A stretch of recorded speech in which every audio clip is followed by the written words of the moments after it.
We're going to move on now. Our next item of business is an urgent question. The question comes from Willie Rennie. Mr Rennie. To ask the Scottish Government what the causes were of the reported delays at vaccination centres in Fife and Tayside in February, and what is being done to ensure they are not repeated. Cabinet Secretary Jean Freeman. Let me start, Presiding Officer, by apologising to all those who were affected by the problems in the NHS Fife vaccine clinics yesterday. The issue specifically in Fife is restricted to Fife, as I understand it, was the result of an IT issue with the ServiceNow national scheduling system, and that resulted in overbooking of appointments. I have today, this morning, written to Fife MSPs and MPs, apologising, explaining in detail and setting out the action underway for those affected. Urgent work is underway by NHS National Services Scotland to resolve the issue.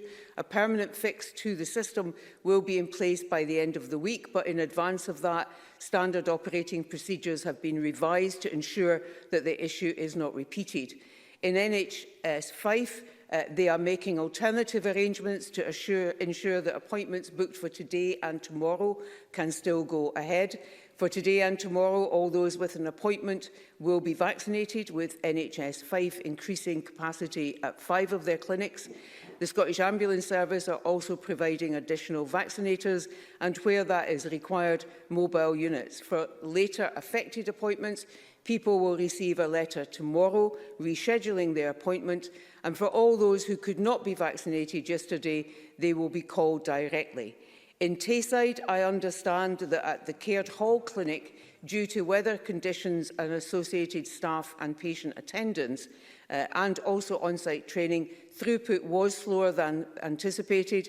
This has been addressed by deploying additional vaccinators and support staff to the clinic. Finally, on Fife, despite these difficulties, which were experienced most acutely by those who were waiting to be vaccinated, Fife vaccinated 5,006 individuals yesterday, contributing to the 61,299 people across Scotland who were vaccinated yesterday, taking us to a level of 99.97% of residents in care homes, 96% of people aged 80 or over, 75% of people aged 75 to 79 in the community. Willie Rennie. I want to thank the Health Secretary for that genuine apology, but I was disappointed earlier on that the First Minister said that nothing was wrong with the vaccination programme. I happen to think that it is wholly unacceptable for people over the age of 70, many who have not been out of their house for months, to be left waiting in sub-zero conditions for hours on end. Some waited for 4 hours for an injection. A lady collapsed in Lochillie. Another who was just out of hospital with breast cancer was told to wait for 2.5 hours. So why was the problem only discovered when people turned up for their appointment? Why were these 7,000 double bookings not spotted manually in advance? Cabinet Secretary. So first of all, there were not 7,000 double bookings, and I'm very happy to ensure that Mr Rennie and any other interested colleagues have exactly the right number.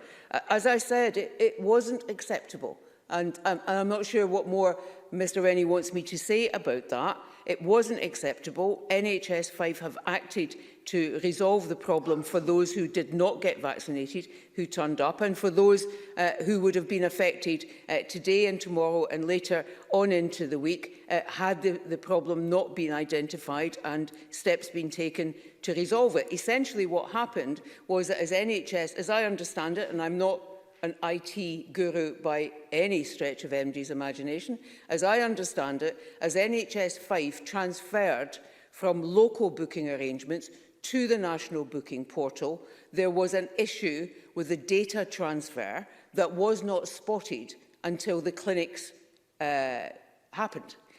Now, part of what NSS, our national system, ServiceNow and NHS Fife and government are all looking at right now is exactly why. They're looking at two things. First of all, fixing that so that that doesn't happen again. But in order to fix it so it doesn't happen again, they need to understand Why did it happen in the first place, and why was it not flagged up by the system before we actually got to the clinics? As they resolve those two matters, again, I'm very happy to ensure that Mr Rennie and other interested colleagues have that explanation. But right now, until they resolve the problem by understanding exactly what the problem was, I can't give more detail at this point. Willie Rennie. Well, it was the Health Secretary's letter this morning that referred to the 7,000 bookings. So what I need to understand, though, is if we still don't fully understand what the problem was, how can we be sure it's not going to be repeated tomorrow or the day after? And if we move other boards to the centralised system, how do we know it's not going to happen to them as well? What lessons have been learned from the event at the Caird Hall in Dundee? And finally, what advice does the Health Secretary have for the over 70s in Fife who have no letter because the helpline is currently not helping them? Cabinet Secretary. So the point I'm trying to make is the way in which we will ensure that the system is fixed is by understanding exactly what the problem was and why it wasn't flagged up at the point when it happened, as opposed to later when people were turning up for appointments. That is the work that is underway in order to not only fix the system, but to ensure where problems arise, there are additional flags in the system. In terms of other boards are already on ServiceNow, have been for some time. Fife is one of the late transitioners to ServiceNow, and in fact, by the end of this week, all our mainland health boards will be on ServiceNow. And the reason for that is because we do need that national booking system in the same way as we need the national vaccine management tool, because that allows us nationally to look ahead at the planned bookings against the known supply, so that we can manage those two much better. So it is the right thing to do to have everyone onto the ServiceNow platform. The majority of boards are already on it, and this problem has not arisen before. I think I've answered Mr Rennie's question in full, but if I've missed something, please let me know. Thanks. There are, in fact, 6 other members who may, or certainly who wish to ask a question. We'll see if we get through them all. Claire Baker to be followed by Annabel Ewing. Claire Baker. Thank you, Presiding Officer. I think we can all agree that what happened in Fife yesterday was completely unacceptable. What my constituents want now is assurances that this will not happen again, and they need clear information about how it will be resolved. And for those who are waiting on appointments, who were overbooked over this week, how they will get their new appointments. Can I ask why a decision has been taken to send in the mail, when we know there's been delays in mail? People who are expecting appointments at the end of the week need to know that soon, why they've not been telephoned. And also, if the Cabinet Secretary can clarify why NHS Fife have said 5 sites, but the letter she sent us this morning says 8 sites and refers to one particular site for the weekend. It would be helpful for MSPs to know what the site is that will be impacted over the weekend. Cabinet Secretary. So my apologies, Presiding Officer, and to Ms Baker, I did kind of miss some of those end questions, so if I have missed those, we'll certainly check in the official record and make sure that I answer them. I've already said it was unacceptable, and I'm not sure what more I can say about that other than it was unacceptable. Steps have been taken to identify what the problem is, to resolve the problem and ensure that that problem doesn't happen again, and to address the issues around those who are booked today and tomorrow to ensure that they are vaccinated and not turned away and not kept waiting. To those who could not be vaccinated yesterday, that phone call to book them in. And to those who may have been affected on Thursday, Friday and into the weekend, to ensure that there are alternative arrangements in place for them. Now, I think that Fife has, notwithstanding the problem at ServiceNow, Fife has acted to try and resolve that with our help and with the ambulance services' help. But, you know, I don't want for 1 second to diminish the upset and the difficulty and the concern experienced by those yesterday who turned up to be vaccinated, who were waiting in the cold and who were not in the end vaccinated. That will have been a very distressing experience indeed. But to everyone else, I want to say, in a national programme that is vaccinating 4.5 million people, that is now going at pace faster than elsewhere in the UK, it is bound to be the case that we will, and for which we are creating an infrastructure as we go, there will be glitches and there will be problems.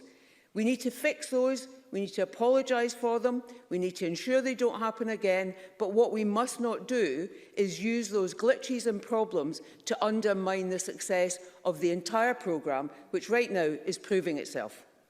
Thank you. Annabel Ewing, to be followed by Mark Ruskell. Thank you, Presiding Officer, and I do agree that this is a rollout of a programme that the likes of which we probably haven't really seen before in our lifetimes, and I commend all those who are doing their bit, but it remains the case that many of my constituents had a very, very grim day indeed yesterday, queuing outside in the freezing cold at the Loch-Elly Centre for the COVID vaccine, and then not even in the main to get it. So, you know, there's a lot of people who are really individually not perhaps impressed, albeit perhaps collectively a bit more impressed. But I think the key thing now, Cabinet Secretary, is to focus on absolute clarity about the information that these individuals affected yesterday and ones that may be affected in the course of this week as a result. What is to happen now? I have heard you say in an answer twice what is to happen. What I think NHS Fife should do now is to make that very clear to these people, because I can assure you it is not clear to the people who are affected. And indeed, it may be that a call is the more appropriate action in the circumstances, rather than waiting for a letter that, as we know, given the post and the weather, may be a wee bit delayed. So I would really make a plea, Cabinet Secretary. These people simply, they want clarification as to the position, and I'm sure the NHS Fife could do that and could do it quickly. Thank you. Cabinet Secretary. So I'm grateful to Ms Ewing. That is a very constructive and helpful suggestion, and when we are finished here in the Chamber, I will go away and make sure that that happens. Thank you. Mark Ruskell, to be followed by Donald Cameron. Yesterday's queues followed a winter flu vaccination programme in Fife that was described at the time, Cabinet Secretary, as shambolic. So can you explain why Fife in particular has been impacted by these problems in terms of vaccine rollout? And you mentioned earlier on that Fife NHS was a late transitioner to the national booking system. Why is that the case? Sorry, Mr Ruskell, we actually just missed the question at the very end there. Could you just repeat the question at the very end? It's in relation to the comment the Cabinet Secretary made about Fife being a late transitioner to the national booking system. Can I ask her why it is the case that Fife seems to be falling behind when it comes to flu vaccinations and COVID vaccinations? Cabinet Secretary. So yes, Fife are a late transitioner, but they're not the only one. So it's not fair to say that they exclusively are falling behind. ServiceNow is a long-standing platform that NHS has had. We've used it for other issues. A number of boards transitioned to that national booking system early on in the vaccine programme, and the final number of boards will be transitioning this week, of which Fife is one. Now, that is in part because, in terms of their early delivery, boards wanted to be able to make local arrangements, but knew that my overall objective was that they should all be on the national platform for all the good reasons that I've already outlined. So Fife are one of the last to come on, but they're not alone in that. Others are joining this week too, and by the end of this week, all our mainland boards should be on that national ServiceNow platform. Thank you. Donald Cameron, to be followed by Alec Rowley. Thank you, Presiding Officer. On the related issue of elderly people who are housebound, many of this group should have received their vaccine but still haven't done so. They are feeling abandoned and forgotten, according to some GPs. Does the government accept this is a significant failing of the vaccine rollout, and what is being done to remedy it? Cabinet Secretary. Oh, I know, Mr Cameron, you keep looking for significant failings. No, this is not one. What is the case is that I have asked all boards to update me on where they are. It is GP practices and primary care that will, quite rightly, be vaccinating those who are housebound. They're working their way around that number of people. They're making considerable progress, and I have no doubt whatsoever that they will complete that as quickly as they possibly can. And Alec Rowley. Thank you, Presiding Officer. I believe most people want this vaccine programme to succeed. I certainly do. But the point is this: when the over 80s were being done in Fife, which remember is a particularly rural area, when the over 80s were being done, they got their JAG at their local health centre, their local GP, and that has worked, and it's worked wonderfully. Why then shift it for over 70s? The reason I've been told, Cabinet Secretary, is that the cost is far cheaper to go through the hub. Over 70s ending up in the freezing cold like they did yesterday. I'm told the choice of venues are not great, lack of social distancing, lack of sanitising. Now, these people will still have to get their second JAG. So will the Cabinet Secretary agree to look again and treat the over 70s the same way as the excellent way that the over 80s were treated, so that they can be vaccinated in a safe environment? Cabinet Secretary. So I'm grateful to Mr Rowley for his questions, and I have no doubt whatsoever about the sincerity with which he hopes the national vaccination programme succeeds, and he and I share that. This wasn't about cost. It's not about cost at all.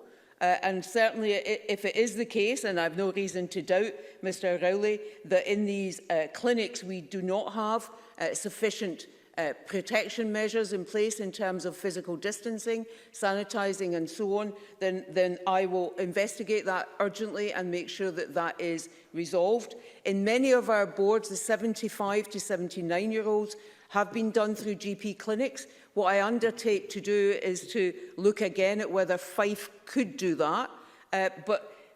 This all becomes then a question about pace. If you do everything through the GP practice, excellent though they are, the speed with which they can vaccinate numbers of people at the same time as maintaining standard GP services, and we would want them to do that, then their pace is slower than if we have people going to even small clinics as opposed to individual GP practices. And remember that what we are trying to do is vaccinate the largest number of people as quickly as we can and as supplies allow, because of the protection levels that brings to them. Now, it is a balance, of course, between what is the safe and right way to do something and what is the quickest way to do something. But let me repeat, it's absolutely not about cost. I will look again at whether or not there is something that can be done in terms of those second doses, and we'll talk with Fife and with others. But we need to also remember that the balance always has to be struck about moving as quickly as you can, and supplies allow you to move, against making vaccination as local and accessible as it possibly can be. And the two do not always sit neatly together. Thank you very much, and apologies to Neil Findlay, but we'll have to move on to the next item of business. Just be a short pause before we do so.